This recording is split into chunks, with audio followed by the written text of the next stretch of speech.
ছোটবেলায় বলা হতো ওষুধ খাওয়ার সময় বিসমিল্লাহ করবি না, কারণ বিসমিল্লাহ বললে বরকত হয়, তোর রোগে বরকত হয়ে যাবে, মানে তোর রোগ বেড়ে যাবে। কি ডাকাত, ভুয়া কথা। সব ভালো কাজের আগে বিসমিল্লাহ। অবশ্যই আপনি ওষুধ খাওয়ার আগে বিসমিল্লাহ পড়বেন। কি পড়বেন? আমাদের দেশে শেখানো হয় ওষুধ হাতে নিয়ে যখন তুমি খাবা তখন পড়বা আল্লাহু শাফি আল্লাহু মুআফি। এটারে উল্টায় আবার বাংলাদেশে আল্লাহ শাফি আল্লাহ মাফি। শব্দটা মাফি না, শব্দটা হচ্ছে মুআফি।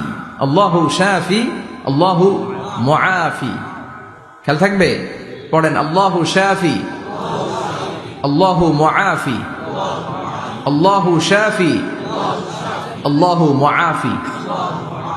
এটা কোনো হাদিসে নাই, পড়তে বলা হয় নাই, তবে অর্থটা খুব সুন্দর।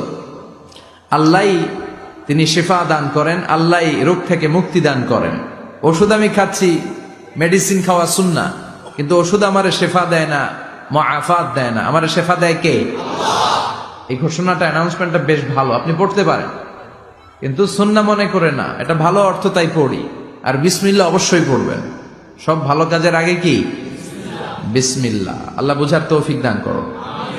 তো এই যে এগুলো ভুয়া কথা, মাশহুর, এগুলোকে বলে মাশহুরুন বাইনা আলসিনাতিন নাস, মানুষের ঠোঁটে ঠোঁটে মুখে মুখে প্রচলিত, কোনো ভিত্তি নাই। এরপরে ছোটবেলা শুনতাম জট কলা খাওয়া যাবে না, মানে জোড়া কলা খেলে নাকি 2 বাচ্চা হয়, যমজ বাচ্চা নাকি হয়, একসাথে 2 বাচ্চা, বলে না? আমি আরো বেশি বেশি খাইতাম। আমাদের সমাজে এরকম অনেক ধরনের কুসংস্কার। 2 কলা খেলে 2 বাচ্চা হয়, তাই না? আসলে কি কথাটা ঠিক? বাচ্চা একটা হবে না, 2টা হবে, ছেলে হবে না মেয়ে হবে, এটা কে দেয়? আবার অনেকের মাথার চুলের মধ্যে 2টা গিট থাকে, আছে না নাই? 2 গিট থাকলে কয় তোর 2 বিয়া, 3 গিট থাকলে 3 বিয়া, গিট নাই কয় তোর বিয়া নাই, আছে না নাই?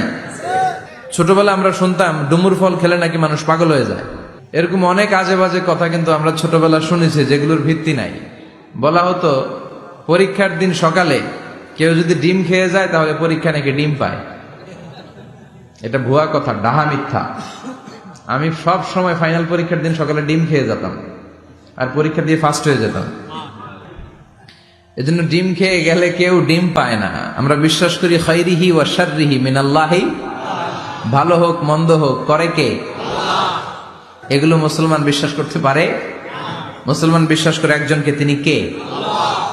তো এই 3 ফল, এটা খেলে মানুষ পাগল হয়ে যায় না, এটা স্বাস্থ্যকর একটা খাবার।